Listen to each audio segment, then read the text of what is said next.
Assalamualaikum warahmatullahi wabarakatuh. Selamat datang pemirsa dalam Learning Journal perkuliahan minggu ke-11. Bersama saya Nurunia akan melaporkan jalannya perkuliahan mata kuliah teknik reportase dan investigasi berita yang diampu oleh Bapak Dr. Adi Kusuma SIKOM MSI. Selasa 11 November 2025, perkuliahan kembali berlangsung dengan penuh semangat. Namun, perkuliahan minggu ke-11 ini dilaksanakan secara daring karena pada hari tersebut Fakultas Dakwah UIN Banten sedang menyelenggarakan asesmen lapangan prodi bimbingan dan konseling Islam. Meskipun demikian, kegiatan perkuliahan tetap berlangsung dengan arahan yang telah disampaikan. Perkuliahan diawali oleh dosen yang membuka kelas dan menyampaikan permohonan maaf kepada seluruh mahasiswa karena pada minggu sebelumnya perkuliahan tidak didampingi oleh beliau. Beliau menegaskan bahwa model pembelajaran tetap mengikuti rencana materi yang sudah dijadwalkan. Setelah pembukaan, kemudian dilanjutkan dengan absensi.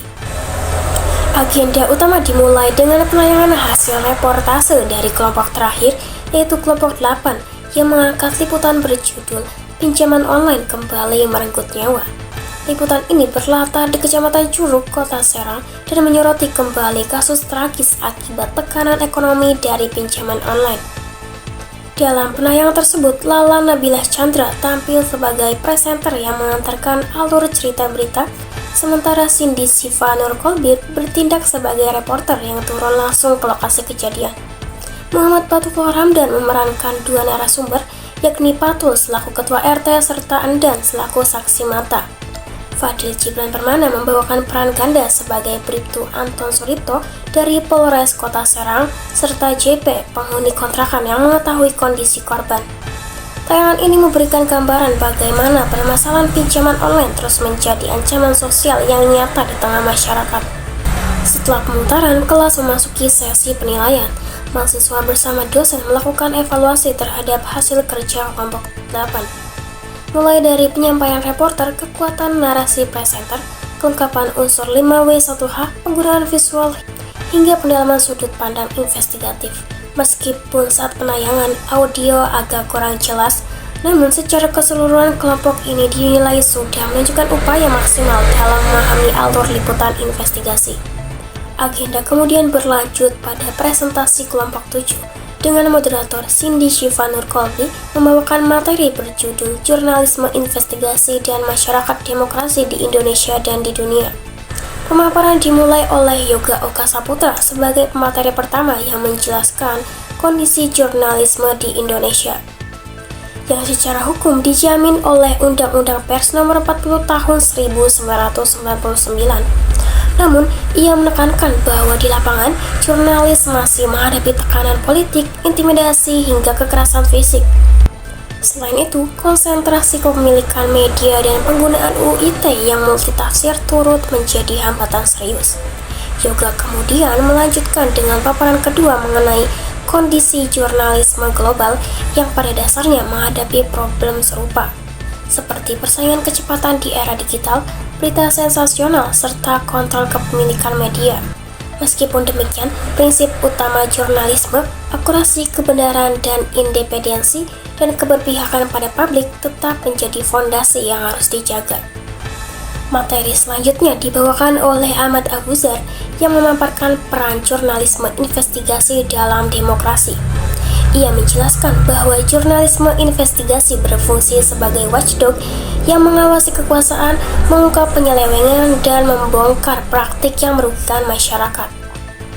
Ia juga menekankan pentingnya pemberian informasi mendalam serta penyediaan ruang suara bagi kelompok marginal. Sebagai contoh nyata efektivitas investigasi, Abuzar memaparkan keberhasilan majalah Tempo dalam membongkar jaringan korupsi dan konflik kepentingan pejabat publik, yang kemudian berkontribusi pada tindakan hukum terhadap kejahatan kerah putih. Paparan berikutnya disampaikan oleh Nazma Fitriani yang menguraikan hambatan jurnalisme investigasi. Di antaranya adalah keterbatasan sumber daya, tekanan politik, ancaman keamanan, intervensi pemilik media, hingga maraknya disinformasi digital yang membuat proses verifikasi semakin kompleks.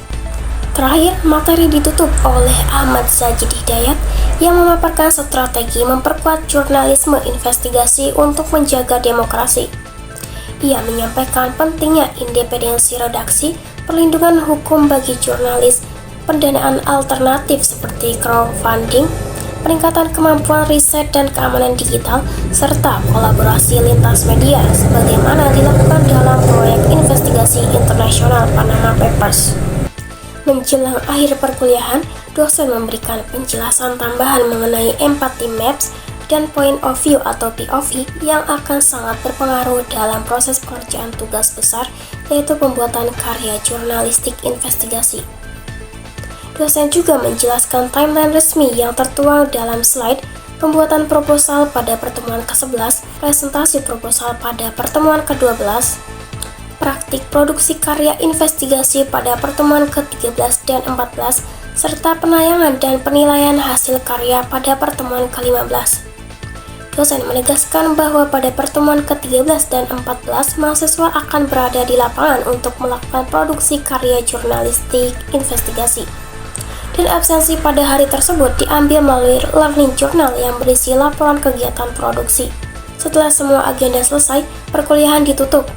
Meskipun dilaksanakan secara daring dan di tengah kesibukan asesmen fakultas, perkuliahan minggu ke-11 tetap berjalan efektif, informatif, dan memberikan pemahaman yang kuat bagi mahasiswa mengenai peran penting jurnalisme investigatif dalam menjaga demokrasi dan mengungkap kebenaran. Demikianlah laporan perkuliahan minggu ke-11 ini. Saya Nuruniah pamit undur diri. Wassalamualaikum warahmatullahi wabarakatuh.